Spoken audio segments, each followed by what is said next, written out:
and baseball romantics. Jason here with you, and I've got my battery mate Bruce alongside. We're down a man today.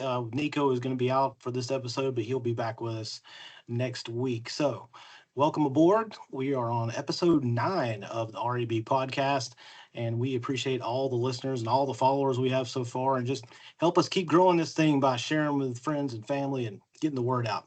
So Bruce and I decided we're going to take a overview look of what's going on in the major leagues. We have reached the Memorial Day marker, and that's been traditionally kind of a judgment day for Major League Baseball. So we're going to take a high-level look, and then we're going to dig a little deeper on our next episode when Nico comes back and kind of look at each team individually. But Bruce, let's start in the National League East, where the Philadelphia Phillies have started to become the team that most of us thought they could be. I certainly have been a big fan of the Phillies since the preseason. They've won 9 of 10. They just snapped a winning streak yesterday with a loss to the A's.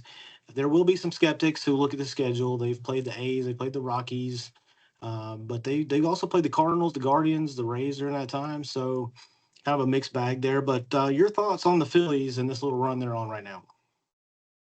Look, the Phillies are playing some really good baseball. You can talk strength of schedule if you want, but they're 15-13 against teams over 500. So they are playing within the realm of competitive baseball with the teams that are decent, and they are beating up on everybody else, which is exactly what you should do. The 90s Yankees were famous for that, where they would play just above 500 against good teams and then beat the snot out of the teams that were bad. And right now, it kind of looks like the Phillies are doing that, plus 42 run differential. And if you didn't believe in them, you got to look at that pitching staff. Wheeler has been fantastic. Same thing with Luzardo. Luzardo's got to be one of, if not the best free agent signing in the offseason. I know there's a couple of really good ones out there, but he's got to be right up there. Absolutely, yeah. And add to that, Sanchez has been good. Suarez has looked good. And dare I say it, Taijuan Walker isn't terrible. He's actually been pretty decent.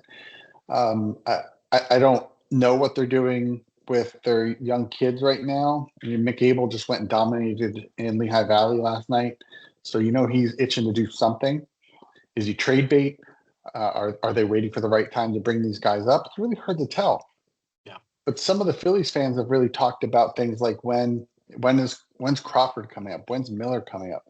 And I look at this team right now, and I say, never. You don't. Right now, the Phillies are rolling. They're playing really good baseball. That 9-1 out of the last 10. They had a 9-game winning streak in this last week and a half. Don't touch it. Leave it. Let it be. The bullpen has been good. We talked about Romano a little bit last week about how he's turned the corner. He continues to pitch well in spite of giving up a couple of runs the other day, which is great given that suspension. If anything, and we talked about this as well last week, if anything, that bullpen needs a hand, and they don't have anything really that's great down on the farm, although they brought up a helping hand who pitched really well 2 days ago on his first appearance in the Phillies, and that's really great. But at the end of the day, the Phillies' chemistry is working right now. Schwarber's hot and continues to be hot. Harper's starting to heat up. Trey Turner's starting to heat up. These guys, they need to are hitting, and the pitchers are pitching. I am all in on the Phillies, especially with the stumbling the Mets are doing right now. Yeah, the Phillies, to me, going back to the preseason, I just thought no team is perfect. They're not all set at every position, even the Dodgers. I just felt like the Phillies combining the starting staff, the lineup, and then just that intangible that the Phillies probably have. They haven't gotten that World Series title that, during the Bryce Harper era, you feel like they should have. Just feel like there's something kind of special there about the Phillies, but long way to go. Also, one more note on the Phillies and we'll move on, but they're also 17-11 away from home. So 6 games over 500 outside of Citizens Bank. That's not bad either. The Mets, though, are nipping at their heels. The Mets only a game and a half. They hit a little stumbling block, had a little losing streak going, but they have righted the ship 3 in a row. They took 2 of 3 from the Dodgers over the weekend. They have a plus 60 run differential. They're 20-6 at Citi Field, and 5 games over 500 against teams over 500. So the Mets are right there. This could be a really interesting race down the stretch. I think the question is, are the Mets stumbling, or is this just a hiccup in the season? Yeah. I will famously say the Mets are going to Met, and I hate to say they're doing it already. It's a little early because the season will be less interesting if they really do slide now. But looking at the last week and a half of games, you know, they beat the Pirates 2 out of 3. That's fantastic. But the Yankees beat them 2 out of 3. The Red Sox beat them 2 out of 3. They managed to beat the Dodgers 2 out of 3 somehow, and now they're playing the White Sox. So are they recovering, or is it that these teams that they're playing that they are beating maybe aren't going to be that good because they have the White Sox and the Rockies coming up? So if they're going to recover, now's the moment. If they're going to regain confidence, now's the moment to do that and kind of get away from that bad look that Francisco Lindor had yelling from first base to throw the guy out of the game and all that stuff that I don't even know what he was doing there. Very disappointing. I've been a Lindor fan. That was I very love the guy. disappointing. Yeah, it was disappointing to see that for sure. Yeah, the Mets. I'll play Captain Obvious here. If the pitching continues to do what it's done, and I was pulling numbers earlier for a post I did on Soto and the Yankees with and without him, and I went ahead and pulled the Mets numbers just to see. But I did their pitching also, and their staff ERA is I want to say it was like a .2 decrease from this time last year. So I mean, the pitching is the offense has improved slightly if you look at the numbers with Soto, but not a ton, not enough to make the difference in what they're doing record wise. They're about 10 games better than this time last year. So the pitching has carried them. Can that last throughout an entire season? Can the staff, who most people would probably have a hard time naming their pitching staff, me included, and I follow the baseball games a lot, right? So that's the key to me is can the Mets continue to pitch how they've pitched so far? And that's hard to believe in with who they have doing it, like you said. They're gonna need that to happen to stay this good because that is what's carrying them. That 173 runs allowed. They're the only team in the NL East below 200, and that includes the Phillies, who we just talked about how good their pitching is. But the Mets pitching staff has kept them not just relevant, but in first place. The only other teams in the National League below 200 are the San Diego Padres and San Francisco Giants at 199 and 196 respectively. So they'll be over 200 tomorrow, but the Mets won't. Yeah, and is that home record sustainable too? 20-6. Like baseball tells you that's going to come back to a little bit more of a realistic number, right, than 20-6. We'll run through the rest. The Braves. I talked about them extensively on our Braves podcast, and I'm starting to believe that this is just not a postseason team. That there's just too many holes. Now we got a long way to go, and I know Braves fans get mad at me. I'm a Braves fan, so I'm trying to be realistic. 2 games below 500 again. They just lost a series to the Padres, who came in on a 6-game losing streak. They made a base running blunder Friday night. Austin Riley made a key error in the game on Sunday. They continue to make mistakes at inopportune times. Iglesias gave up another homer when he came in the ninth on Friday night. The offense continues to scuffle. Acuna came back. Acuna looks great. 2 homers, couple of He doubles. does look great. He is like a new man, right? Yeah, led off the game Friday with a homer on the first pitch. That they lost. Braves didn't score the rest of the game, right? So right now this is Phillies Mets, and the Braves can talk about trying to catch the Cardinals and the Diamondbacks and the Giants for the wild card, maybe. Nationals, they've won 7 out of 10. They're not. I just don't think they're going to make a move. Negative 48 run differential, and we won't talk about the Marlins 10 games below 500, but. Yeah, we'll wrap up the NL East there, Bruce. Any final thoughts? Well, if the Nationals don't win 7 out of 10, they're just as bad as the Marlins, and standing wise. I don't hate what the Nationals are doing as far as who they have there. I like Jason Wood a lot. Not Jason Wood. I'm looking at Jason Wood. My son's named James Wood, though. So is he? I like him a lot. I think he's a big bat in that lineup, but I also fail to see where the Nationals are developing more talent to come up and augment. And then so the question is, what are they going to do? Yeah. The Marlins, like you said, are the Marlins. I don't even know what we would talk about if we were going to talk about them. Alcantara is the guy to talk about. He's been mediocre, but I don't know if it's his fault. I'd love to believe in the Braves, but I said it last week and I said it 2 weeks before that, and I don't know. They need Strider and Acuna to both be studs and revive that team. They need Snitker to lead that team. And you've said it before, he looks tired. He does. He's not leading the team. And right now, that team is pressing. They're making just they're just making mistakes you don't make at this level. I talked And they're about not the only team doing it, but I mean, no, you're the Braves. You're better than that, and they are better than that. But yeah, not right now. They're not. I like your term. I used it on last week's episode of the Braves podcast, the aircraft carrier. The Braves now Cunha can be that now that he's back. He's that But guy. Sure. they almost need another one. Like, and I'm really harping on Austin Riley. I just feel like he is underachieving. The Braves paid him a lot of money, basically because he had one fantastic month the year they gave him the contract, and since then he has been a average Major League Baseball player. Now he's good at third. He's become a pretty good defensive player, but in situations where the bases are loaded or runners in scoring position, I'm just going to tell you as a Braves fan, he is not the guy I want to see walking up to the plate. So I'll leave But it. I'll compare leave the it. Braves lineup to the Phillies lineup right now.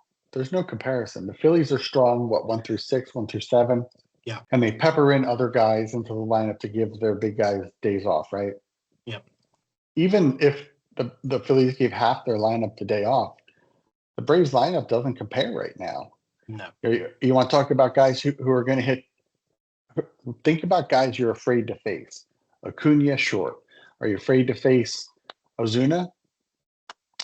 You should be, but you're certainly not afraid to face Riley right now. No. Like you were saying, who else in that lineup are you afraid of? There's nobody. Olson's gotten hot, but he's still, if you know how to pitch to Olson, Okay. you're going to get him. You're going to get him. If No, you know how to that's pitch reasonable. I mean, you should fear Olson. You should say to yourself, I have Acuna, Olson, Ozuna, and Riley coming up. Who am I pitching to and who I'm not? Well, I know I'm not going to pitch to Acuna. Everyone else, I think I can get out right now. Absolutely. Keep this on your radar too, and then we'll move on to the Central. But the Rays may have a conundrum coming up if Drake Baldwin continues to hit the ball the way he's been hitting it. The young catcher who just came up this year. His splits are better against lefties than Sean Murphy. I mean, Baldwin Sean was Murphy 3 for 4 today. Murphy's never been the guy who's the big hitting catcher. He hits well enough. He does. Right. But he's not the guy. He's not Mike Piazza behind the plate where you catch him because of his bat. He's a good catcher. He's a good leader. But heck, if you got a guy who's going to come in and start putting the ball into the gaps like that, you really have to consider playing him. Especially this year where you're a fringe team at best. Maybe that's what puts you over. Maybe that's what excites your team as a group. Stranger things have certainly excited teams than bringing up a young kid catcher who catches fire and ignites the team. It can certainly happen. Certainly. I've been waiting for the I don't see it yet. I've been waiting for the lineup cards to come out because over the weekend they put Baldwin as the number 2 hitter. They faced a couple of righties, and he delivered. He was 0 for Sunday, but he had a really good day Saturday. They'll face a righty tonight, or excuse me, a lefty. So I'm interested to see, do they keep Baldwin in that slot or they put Murphy back in because he's a righty. You can't put Murphy in the 2-hole. He's just not a 2-hole hitter. Riley seemed to do better in the 5-hole, but it's a mess, honestly. So I'm very interested to see. But we can talk about that on my Braves podcast. Let's go. Let's get off to the other teams. NL Central, Cubbies are still in control. 12 games over 500. 8 of the last 10. Won a couple in a row. 93 plus 93 run differential stands out. The Cardinals, of course, have made their run. They're still 6 games over. Slowed down a little bit. They're 6-4 in their last 10. And they got a plus 40 run differential. So the Cardinals have also been pretty good at home, 19-8. Thoughts on the Central Division, Bruce? Well, the Cardinals are still making a little bit of a run. They still look good. We talked about that over the last couple of weeks. They're lightning in a bottle, so to speak. Sonny Gray's been great of late. I mean, he's been the guy. The question I think becomes is how long is that going to last for Sonny Gray? He's certainly been good in St. Louis, but he hasn't been spectacular throughout his career. I do like Sonny Gray. I like him in non-high leverage situations. And if they keep playing the way they are, he's going to be in high leverage games. So if it comes down to a Cubs-Cardinal series where they're tied or one game separating them, and Sonny Gray's your guy, I'm not super confident in that moment, at least from a starting pitching standpoint. Whereas the Cubs have guys that are better in those situations than the Cardinals do. The one thing there's a couple of things that concern me about the Cubs is that run differential you mentioned. They've scored 30 plus runs over the last 4 or 5 games. They have 324 runs scored, but a lot of that's been in the last week. Yeah. So, and that's, it's fantastic, but we also want our first place teams to be consistent. And the Cubs, while they keep winning, are not offensively consistent, although the pitching's been pretty good. Yeah. Their pitching has been pretty good. I do know, I know that Imanaga is out. So if we're looking at that, and then adding to that Justin Steele's injury, Yeah. I guess you start to wonder, well, what are the Cubs doing, or what are the Cubs going to do as far as their starting pitching goes? If they remain in first place and Shoto Imanaga is out and Justin Steele is out, they've got to do something to bolster that rotation if they want to be a serious contender in the postseason. We know that without those two guys, without 2 or 3 rock solid starting pitchers, you're one and done. You're in and out. You're not going to make a run. You can't. Yeah. So that's the dynamic I'm seeing there in the Central. While I like what the Cubs are doing, I'm real concerned about that pitching. Yeah, I agree. I still think they're easily the class of that division. It's not that I don't believe in the Cardinals. I just don't know that I believe them to the extent that they can go the entire season and stay and be the division champ. Can they win a wild card playing like they're playing? Absolutely. I still like the Cubs is the best team in that division. And, you got the Reds, the Brewers. I was about to ask you, do you think the Brewers can get back in this thing? They're one game under 500, -4 run differential. The Reds are an enigma to me. I don't know who their aircraft carrier is. I guess it's supposed to be De La Cruz, but he's still number 2 in strikeouts. Like he's inconsistent. He doesn't get on base enough.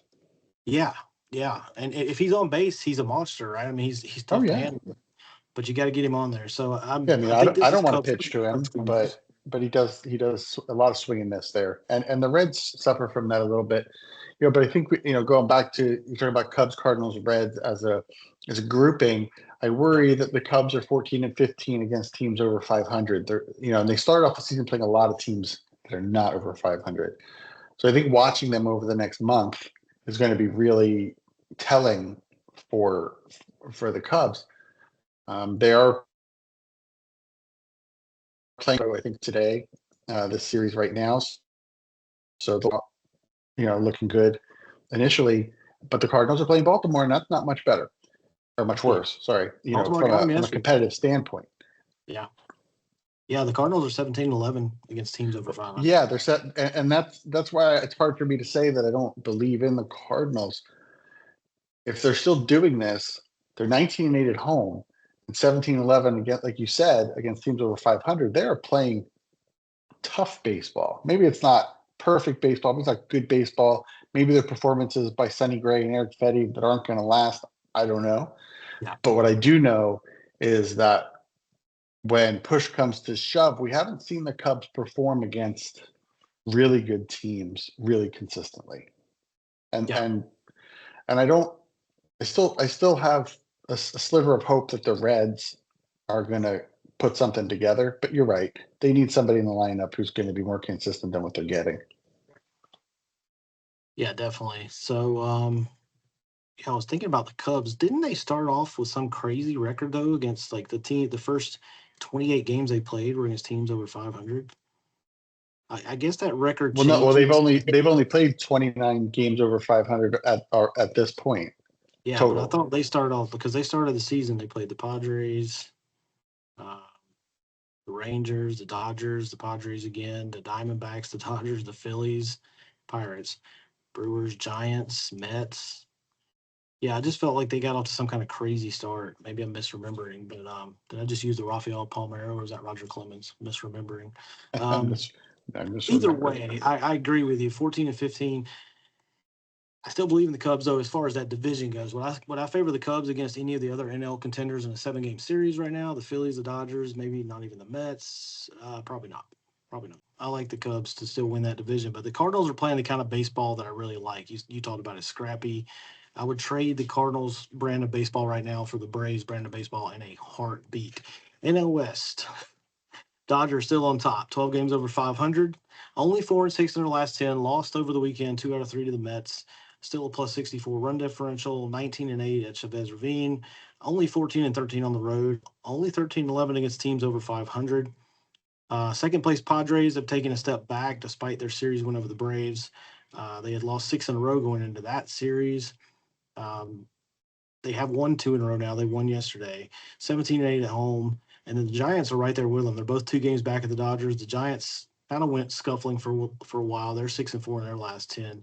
Diamondbacks have taken a step back, down to 4, lost 6 of their last 10. They are 500 exactly. So your thoughts overall, Bruce, here on what we got in this jumbled up NL West? It's still all jumbled up. It's still all mushed up. It seems like those teams get hot and cold at the same time.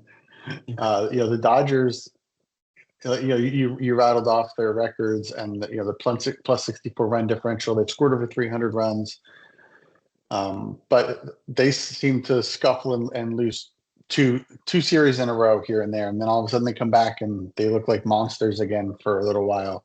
I absolutely believe this division is the Dodgers to lose. I still believe that, even with their tens of millions of dollars on the IL, but they can weather that. And I don't know if you've seen this, and we should share this on the page, the Yoshinobu Yamamoto theme song that this guy created and then put a bunch of strikeouts in a row during the song. Yamamoto is just so good.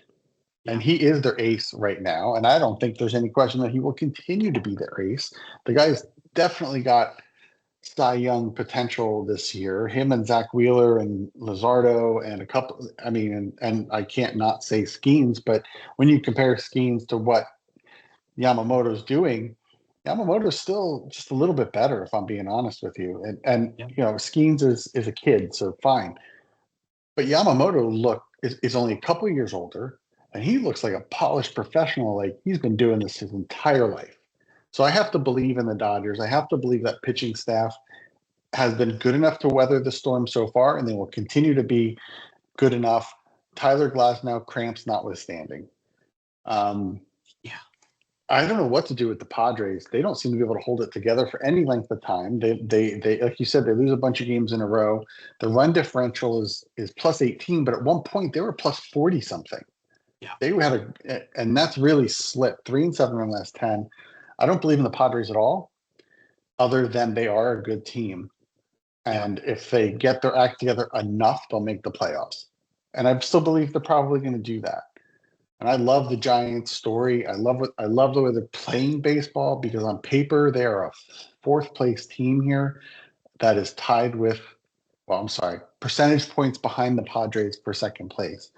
But 31-23, I never would have said they were going to be competitive with the Padres and Dodgers going into June. I wouldn't have said it, but here we are. And who is it that's making that happen? It's a team effort there.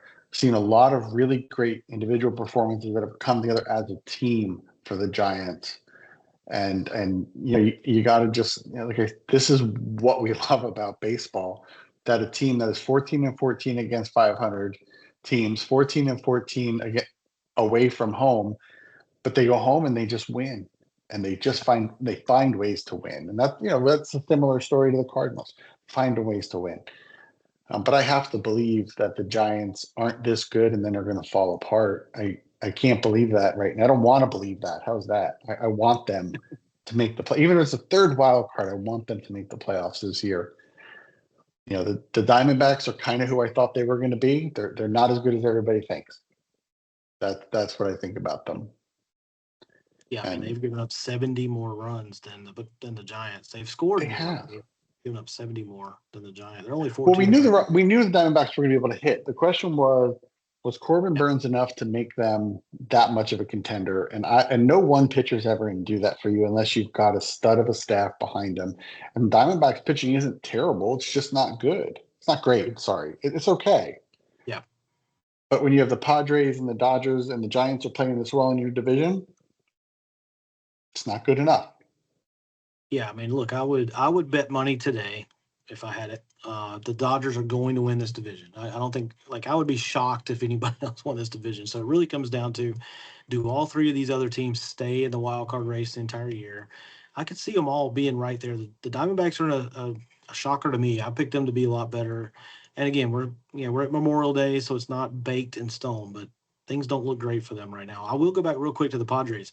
If you remember, Bruce, the Padres got off to either 12-0 or maybe 13-0 start at home.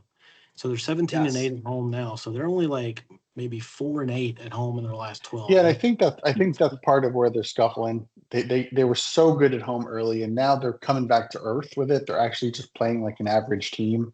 Right. And I think that's a really great word for what they're doing right now. They're playing like an average team who got off to a really good start. Yeah, without that really good start, they would be in worse shape because the Giants are right there. They're both 2 games back right now, so they're flat-footed tied.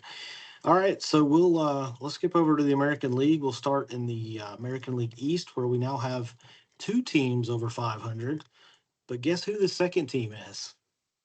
It's the Tampa Bay Rays. Who would have thought the Rays would be in second place right now? You know As what? as uncompetitive as they are. Anymore. The Rays always find a way to do something like this. It's probably not sustainable, but they are plus 17. They're 7 out of the last 10. They're on a 6-game winning streak. They're better away from home. They're 10-8 on the road, 17-18 in their temporary digs at Steinbrenner Field. Then the Jays, a game below 500, being the Jays. Even though I have promoted the Jays, I've tried to give them some encouragement, waving the Canadian flag. They're letting me down. The Red Sox are. I said this earlier in our group chat. The Red Sox and Braves are both a train wreck to me right now. They should be good, and they're just not right now. And then we got the Bregman injury to talk about. The Orioles. Talk about a train wreck. That's a train wreck. So, in our AL East, Bruce, thoughts overall? Well, look, the Orioles have won 3 in a row. Look out.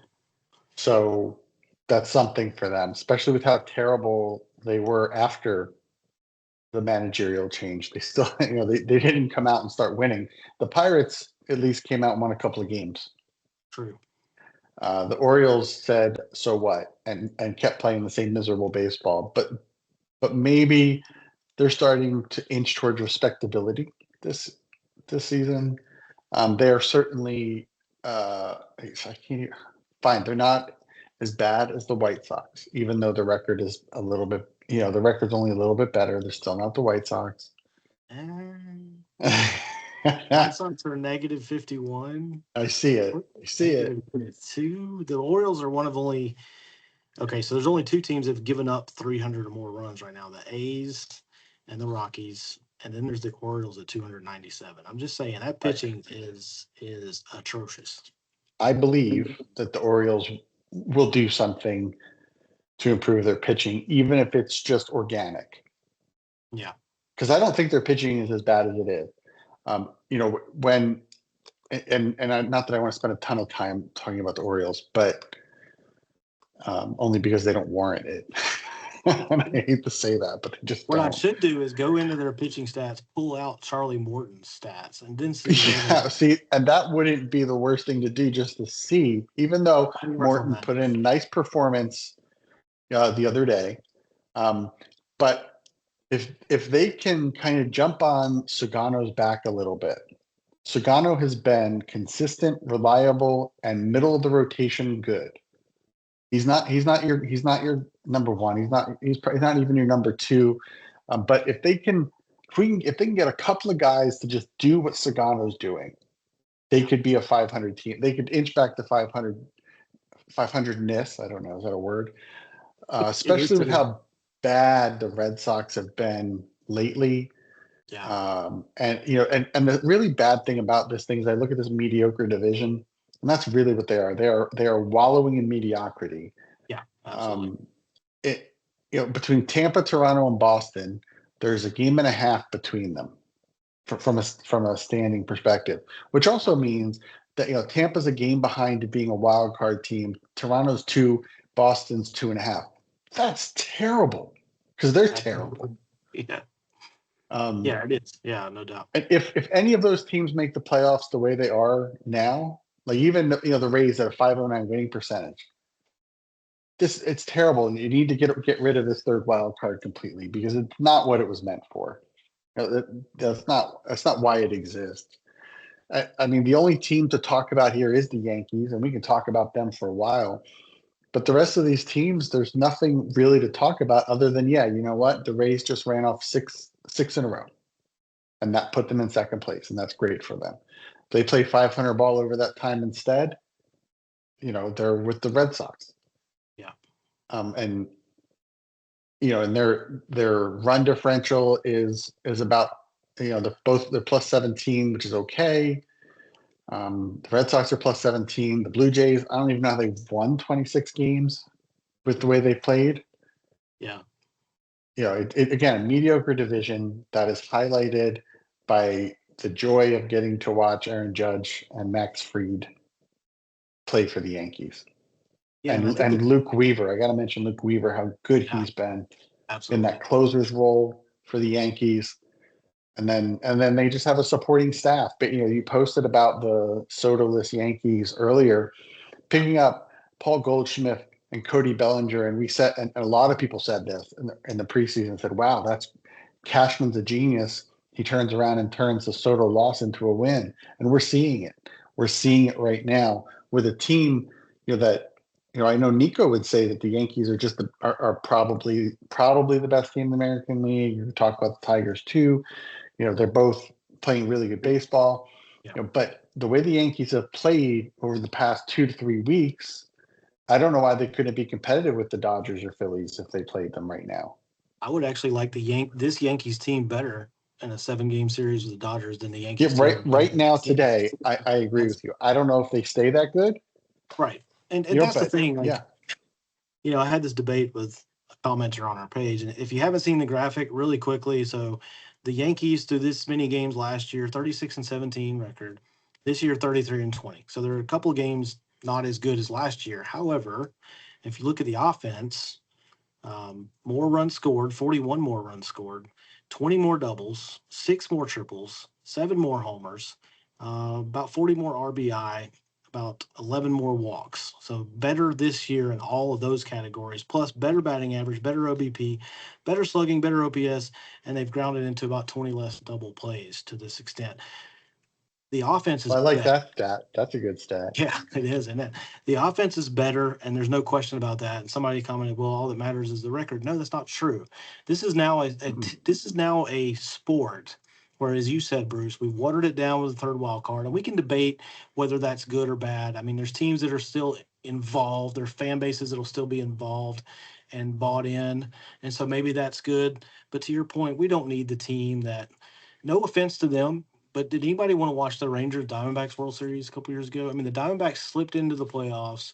Nobody believed in them, and then they get hot, and that's baseball. I get it. They deserve to be there. They earned it. But it just feels like we're playing these 162 games, not for nothing, but like. But no, it's pretty close to nothing. It is. The Yankees don't have to be as good record-wise. They just have to be a better team come October. Yeah, it's not about that, because in 2023 we saw the Diamondbacks make the run. In 2022 we saw the Phillies make the run. Fine, let's go back. What have the Phillies done since then? Nothing. Right. I'm not saying they're a good team. We know they're a good team. The reason why they're a good team today is because they got hot in 2022 and made the playoffs and went to the World Series, and Dombrowski turned that into more success. And I'll never argue he's not a good GM. He's a good GM. Yeah. He famously said, someone asked him, why do you keep going out spending all this money and picking up all these star players? You don't need them. And his answer, again, I'm paraphrasing, was because they're star players for a reason, because they win ball games. And that's the truth. Yeah.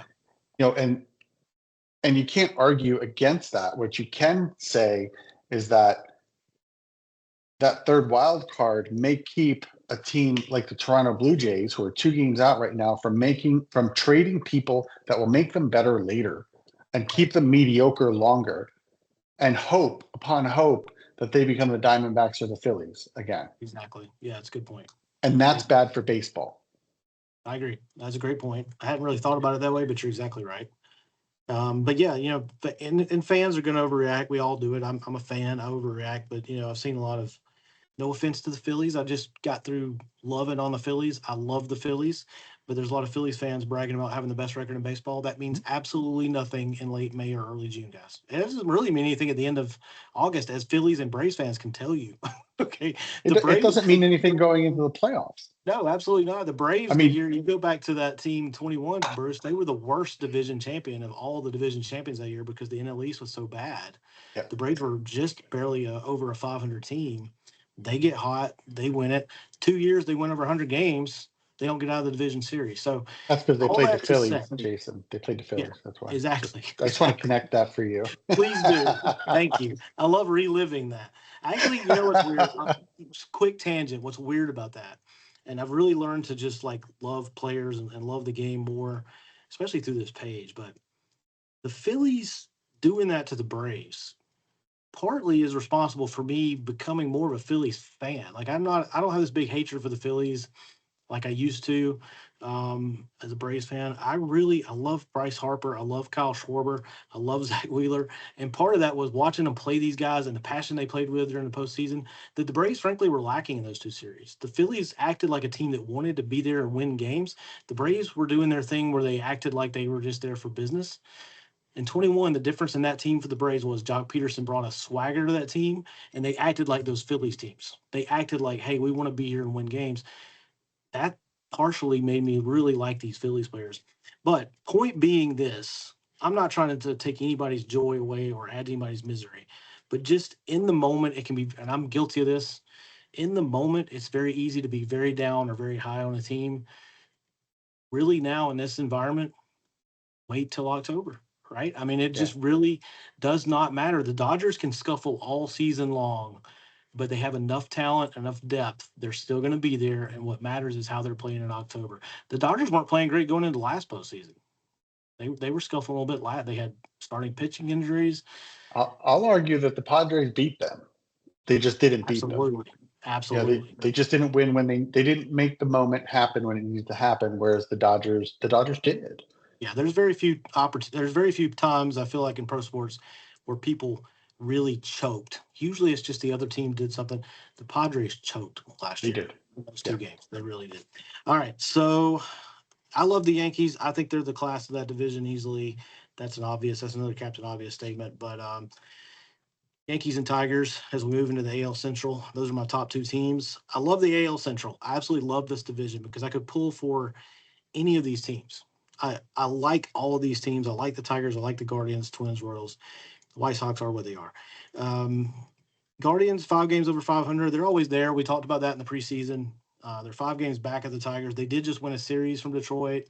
I got a lot of comments from Detroit, from Cleveland fans saying that I should have Cleveland now ranked ahead of Detroit in my power rankings.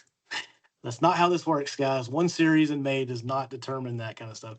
But the Tigers, 81 plus 81 run differential, 19-8 at home at Comerica. And then you got the Twins who got hot. They're still playing pretty good ball. They've lost a couple in a row. The Royals, I just don't know if that offense is ever going to be consistent enough to keep them in it. They've only scored 183 runs this year, 184, excuse me. So 183. I had it right. No, you're right. Anyway, kind of a mess there, Bruce. What are your thoughts on the AL Central? Like, I don't think we can talk about this at all without at least mentioning how good Scooble was this week with that complete game, as we call it, a Maddox now. Yeah. It's an official term. But that was just an electric performance. This kid is just, I don't know. The sky's the limit for a guy like this. I would love to see a and this is not going to happen. I'd love to see a World Series Game 1, Tigers and Pirates, Scooble and Schemes. Oh, man. That would just be fantastic. I mean, I would love to see it. It's not going to happen, but I would love to see it happen. And I'd like to see it happen before anybody gets hurt. Because statistically speaking, one of them is going to have Tommy John at least. Isn't it bad that we're already kind of anticipating that? Like, we just know at some point. Listen, that's a whole episode all by itself. We can talk about that all by itself. I have reams of data on that.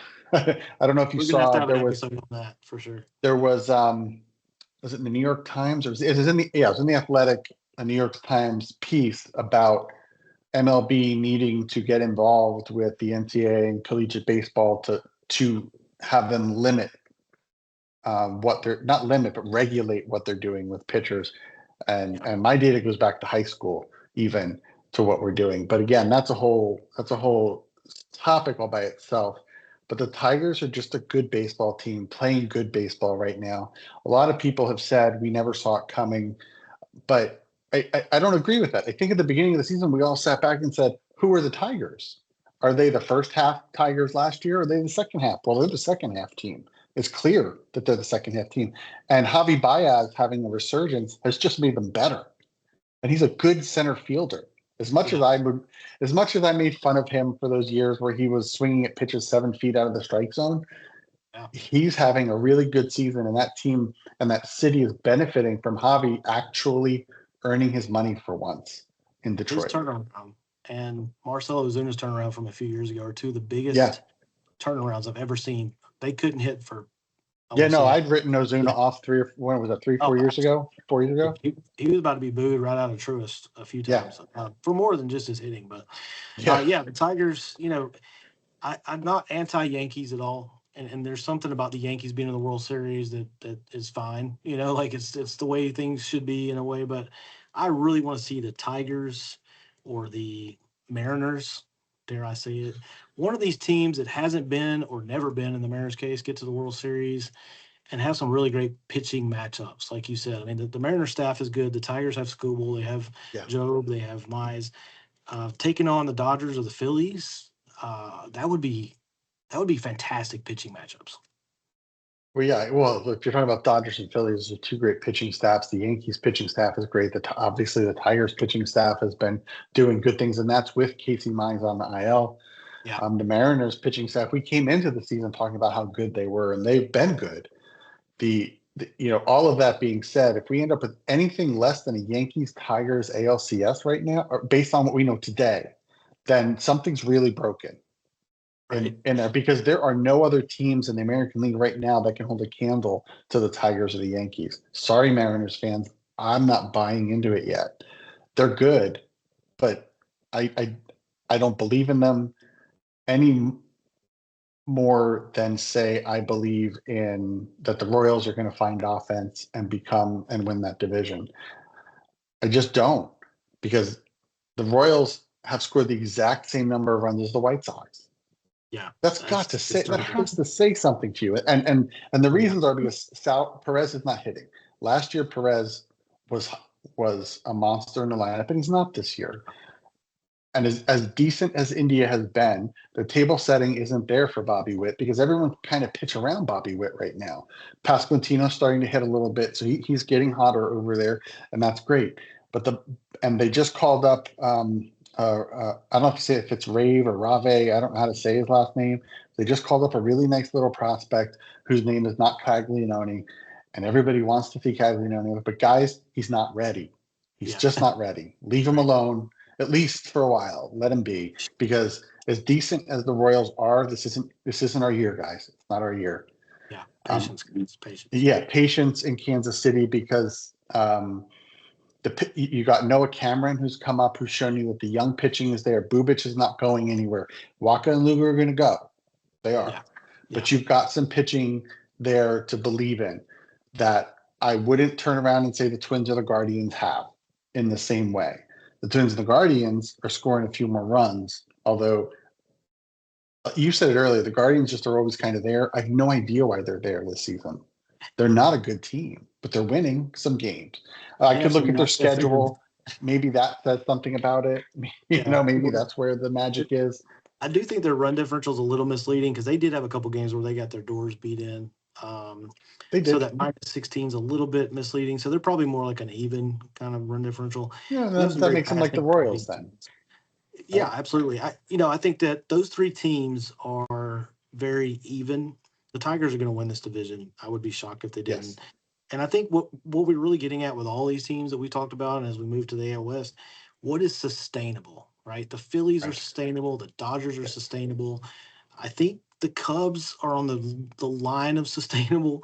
The Tigers are sustainable. Yankees are sustainable. Outside of that, I don't know. Can the Mariners keep hitting the way they've been hitting? I don't know. Well, so we're talking about the third wild card spot. And we talked about not moving players that you should move at the deadline. But when MLB moved the deadline to the end of July, they ruined the 162 game schedule for us, because that means that shortly before the playoffs, as you make your run, as you're 3 games out of a wild card spot, you can go out and fundamentally change the fabric of your team at that time, and they're still playoff eligible. Mm-hmm. Yeah. And that means that, so in theory, you mentioned the Cubs. So the Cubs could go out and augment that pitching staff with 2 top-end starters that, let's say the Mariners scuffle. Yeah. And all of a sudden they're going to move somebody. They move Castillo to Chicago. That changes that pitching staff fundamentally. Yeah. And that's what's wrong with that system. And that's what's wrong with the entirety of that and cheapens the 162 games. So I think the question we have to ask, especially in the Central, I think this is very, very pertinent right now, is among the Guardians, Twins, and Royals, who's going to make moves in July that are going to fundamentally change the fabric of the team? And I ask that question that way because none of these 3 teams have a history of doing that. No, they don't. But if one of them does, then we could be looking at a team that is a really good wild card team instead of one that kind of backs their way into the playoffs. Yeah, I just don't think there's anything any of the 3 could do. I say they won't do that will make them on the level of the Tigers and the Yankees, right? I mean, they could make a couple moves, but I don't see any of those ownership groups or those front offices making the kind of moves it would take to win a postseason series against the Yankees or the Tigers. Well, no. I mean, that's a whole new team or it's half a new team for anyone not named the Tigers at this point. But the White Sox, we are all pretty sure Luis Roberts is going to get moved this year. Yep. Everyone's talking about it. The question is, where's he going to go? He's not going to go to the Phillies because the Phillies have Crawford. They keep talking about the Dodgers, but I don't understand why the Dodgers would trade for him. Right. So where's he going to go? He's going to go to a fringe team that needs that kind of offensive prowess in their lineup, somebody who can get on base, somebody who can run, somebody who plays a really nice center field. And when I think about that, I think about a team like the Royals. I think about a team with a big, expansive outfield and a team that values speed and gap power. I'm not saying they will. I'm just saying if that happens, it does change the offensive stance of the Royals. And then if Rave comes up and puts the ball in play, if they do go out and get somebody else, the Royals are a better team. The Twins, if they can stay healthy, we've talked about that a bunch of times. The Twins just have to stay healthy and they can be a decent team. Yeah. To your point earlier, do any of those teams want to make a move that would compromise anything they want to do in the future to make themselves better, just to maybe be a better wildcard team that still doesn't get to the LCS? Yeah, and I think ultimately that ends up being the question for those 3 teams is they live so much off their farm system in a lot of ways. The Guardians continually lose talent to free agency, but then they just replenish it, right? Their farm system is always so good. It just keeps coming, and we don't even know where it comes from. They must have some water source that creates this. I don't know what it is. But the Royals, the Twins, and the Guardians all do this continually. The Royals have just started to become a team that says we have decent talent in our minor leagues. We're going to go out and sign Waka and Lugo and a couple of guys. Yeah. And I think that's why Robert is still in Chicago, because Chicago wants that. They want that minor league system that's going to become relevant, not today, but in 5 years. And I don't know that a lot of the teams are willing to do that. We could talk about something like that in the AL West, but I don't think anyone in the AL East is willing to do it either. And I think that's why he's still in Chicago. Same reason Bohm is still in Philadelphia. Nobody wants to give up what the team wants for him. No, it's a good point. And as we transition to the AL West, the Mariners still on top. They are a game and a half ahead of the Astros, who I mentioned to you before we started recording.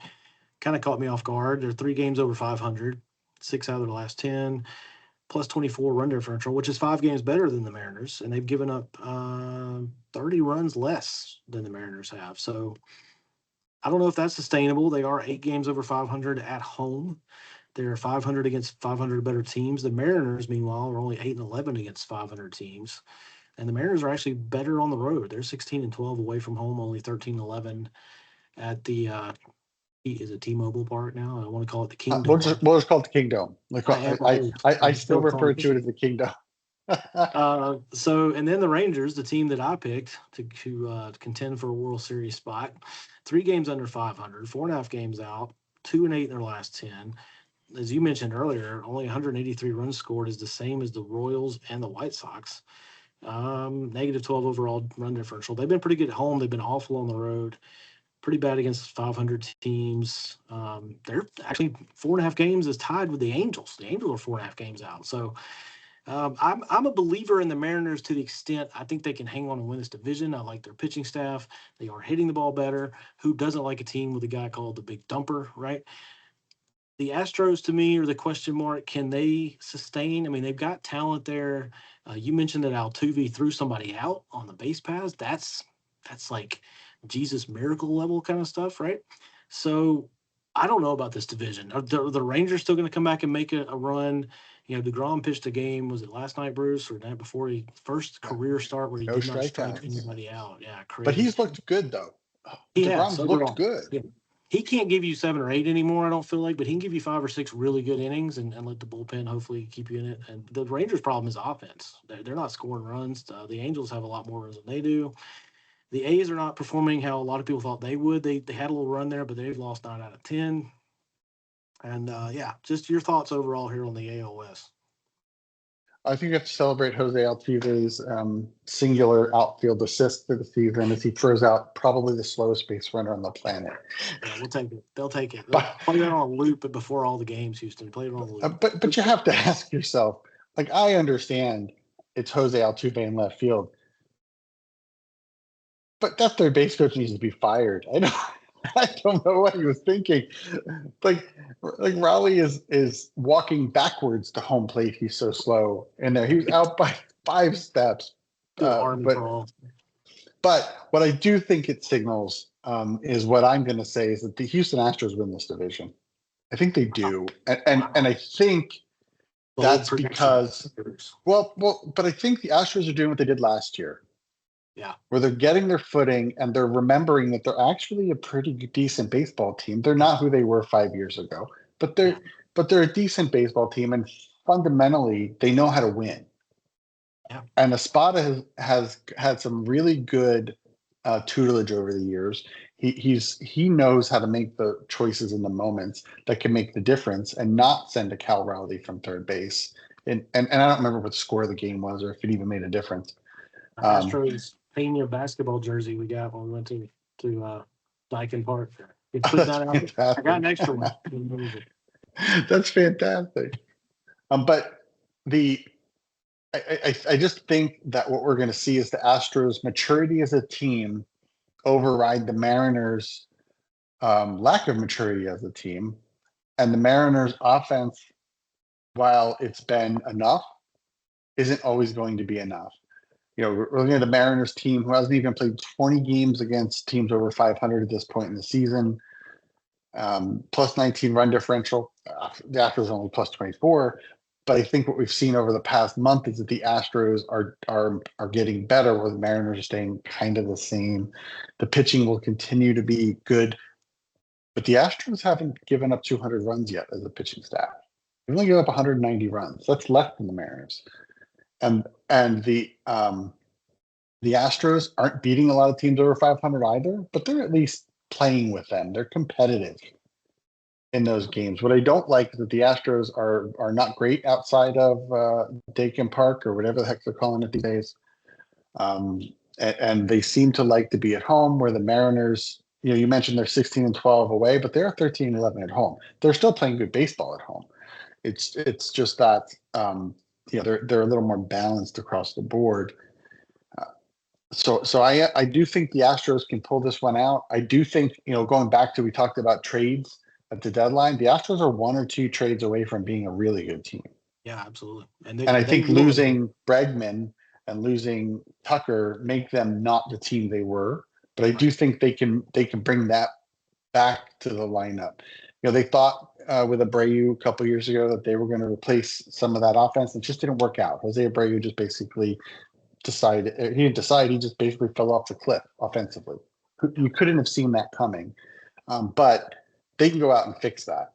The Rangers can't fix that offense. It has to fix itself. Yeah. The bats are there. We're far enough into the season, though, like with the Braves, you start to wonder, the bats are there, but are they there? You know, well, right. For all those no, yeah, and you're exactly right about that.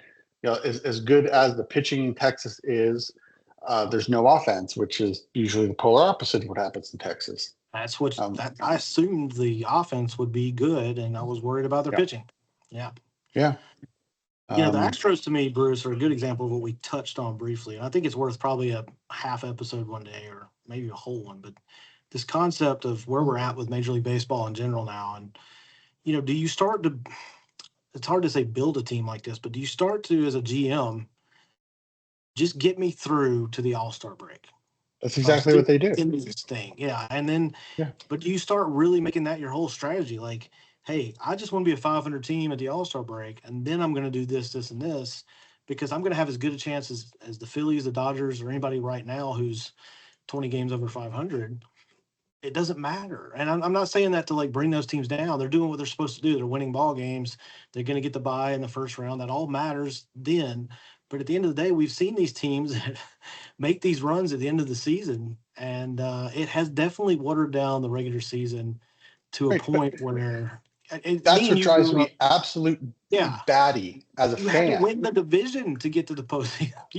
The 103 win Giants got left out in 1993. Right, and I get that that's the point behind the wild card, that doesn't happen. Well, we've gone way beyond that. No, but that's just it. We've gone way beyond that. We've and you. I said it at some point. You said it before. It's so watered down at this point that we are at a place where teams, and they're not the Yankees, they're not the Dodgers, they're not the Phillies. Okay, I'm not saying everybody, but if you're not those guys or the Mets, if you're not those guys, you're waiting until June, absolutely, to build your team because you got to see where you are. Okay, I don't want to spend Shohei Ohtani money. I don't want to spend Jose Soto. Who's that? I don't want to spend Juan Soto money. Yeah. But I want to be in the playoffs because if I make the playoffs with my $150 million roster, I'm going to be extremely profitable this year as a team, and my city gets a couple of postseason games, and that will make. Are you ready? That will make Minnesota happy. That will make Cleveland happy. That'll make Pittsburgh ecstatic. That'll make Kansas City happy. That'll make Anaheim happy, the other LA team. That'll make Tampa happy. That'll make Miami happy. I can keep going because there's only 5 or 6 teams that doesn't make happy. Absolutely right. And those are the teams that spend money, because if you're a Yankees fan, you don't win the World Series. The season was an absolute crapper. I'd say Yankees, Phillies, Dodgers. Those 3 definitely, if they don't win the World Series, disappointing. And I don't think it's fixable because they're not going to go backwards. The money, the TV money, the interest from fans, and you can't. I don't know how you reward those teams that win the division any more than you already do, because if you give them more time off, then you start that debate about rust versus rest. How much is, because baseball is a rhythm game, right? You get in a rhythm, batting and pitching. You get too much time off. I just don't think that's good. So how do you reward? And as much as I'll trumpet that the Braves can't beat the Phillies in the playoffs, that's when the Braves lose. Yeah. They get the bye, and then they got to play the Phillies, who are hot. And the Braves are the kind of team hitting that it's all or nothing, man. They're either hitting bombs or they're not scoring. So if you get them out of a rhythm, and right now they're not hitting a lot of bombs outside of Matt Olson and Marcelo Zuna. So and hopefully Acuna now. But I think it's more like a polka rhythm they're in right now. It's not like a blues or an R&B thing going on. I agree. It's death metal. I think this is a great discussion, and I think we should do an episode on the playoff format. But it's not fixable in my eyes as far as how do you reward those teams more. I've heard things crazy like go ahead and give the team with the bye a win, like a forfeited win, and give them a 1-0 lead. What is that? That's not competition. Stop it. That sounds like some don't NCAA. Even say that out loud because like, the MLB front office is going to hear that and think it's a good idea. Oh, Manfred. Hey, look, I think it's been a great discussion, Bruce. You got anything you want to close out with before we put another great episode in the tank? Well, I mean, I did say the Astros are going to win the AL West. I do also want to actually make a seriously bold prediction because I want this to be true, that the Rockies actually going to win 50 games this year. Wow. That is a bold prediction. They're gonna find something within themselves. Ooh. And they will still be the worst team in baseball. Yeah. Because I think that we can all look at the White Sox and say they're playing that they're not as bad as they were last year, even if their record doesn't reflect that. Yeah. And I also believe that the Orioles aren't this bad, and I've said that before. Marlins, again, I don't even know what to talk about the Marlins, but but I like your prediction. the reality is that as the schedule plays out. Yeah. What's that? What? I was just gonna say I'm gonna take the under on that. I don't think the Rockies get to 50. That's my prediction. I like your prediction, but I'm going under. Well, but listen, we have the Rockies at 9-45, the Pirates at 19-36, the Marlins at 21-31. I believe in the Pirates more than the Marlins, by the way. I agree. The Athletics are 23-31, but that has also only been the last 2 weeks of baseball for them. The Athletics have just hit the skids. I'm not saying they're a good team at their temporary home, and I think that has. Yeah, I agree with you there. If they could play a little better at the the Circus Field there that they play at, I think they would. Again, they're not that bad. White Sox are 17-37, and the Orioles are 19-34. When you take the bottom feeders records and you look at them historically, there's never been this much disparity in the modern era. There's never. I mean, I don't want to go back to like 1910, but in the modern era, there's never been this much disparity between the teams that are good and the teams that aren't. And what that tells me is obviously the teams that aren't spending money, they're not spending money. But historically, these teams haven't spent money. Right. This isn't news to us. What is happening is some teams are spending ridiculous amounts of money. And I do think that baseball needs to address that in some fashion that isn't overly restrictive. Right. But we also need to look at the way the balanced schedule is impacting teams, because it is negatively impacting these teams that aren't that good. Yeah. Because now, instead of, let's talk about the American League East. So instead of the Orioles playing the mediocre Red Sox 19 times, they don't. Right. So that means those are 3 or 4 or 5 wins they're not going to get. And I get it. You want it to be everyone playing everyone equally and all that stuff, because then it tells you, if you want to do that, then get rid of the divisions. Yeah, I agree. Get rid of the division, one big league the way it was in 1940, and just take the top 3 teams, top 4, whatever. Yeah. Take those teams, get rid of this wild card junk, and just do that, because that fixes things. Yeah, I may not like it because I grew up in the divisional era, but at the end of the day, it's a better format for the league. So that's really what I have to say about all that. I hate the idea that when the Rockies beat somebody, everyone is saying how terrible that other team is because the Rockies beat them. That's just terrible. It's terrible for the game. Baseball. And how are you a Rockies player at this point? Ooh, it's got to be rough going to work, right? It's got to be rough. I will say this. I still think the Mariners win the West. I think the Rockies still don't win 50 games. I agree with you on the playoff. I think the Orioles will. I think of those teams, the Orioles will. I don't want to say make a run like a wild card at this point. 15 games below 500. I don't know, but they will at some point go on like a 12 out of 14 kind of run, make it look better, give their fans a little bit of hope, and maybe to your point on the negative side, maybe the front office says, "Oh, maybe if we go out and do this, and maybe that becomes a negative." But of those teams, the Orioles to me are the one that could, make some noise, I guess I'll say. But man, this thing, you look at it, it's still top heavy. I mean, we know the World Series champion is probably going to come from Phillies, Dodgers, Yankees, maybe Mets, Tigers. Honestly, is any other team? See, that's the problem, is you're right. If you go back 10 years, you couldn't say that. You couldn't pick 4 or 5 teams and say they're going to win the World Series. Now, we like to have said we could do that, and we certainly did it. We certainly looked at the Dodgers and said, "Oh, they're the best team in baseball. They're going to win the World Series." But statistically speaking, that didn't happen. Yeah. The best team didn't always win in the 90s. The best team didn't win in the 2000s. Certainly didn't. What's that? I said it certainly didn't. As a Braves fan, I will say that. Right. Well, yeah, look at those Braves teams and look at the way all that worked out, because the teams, in spite of the records, were more competitive across the board than they are today.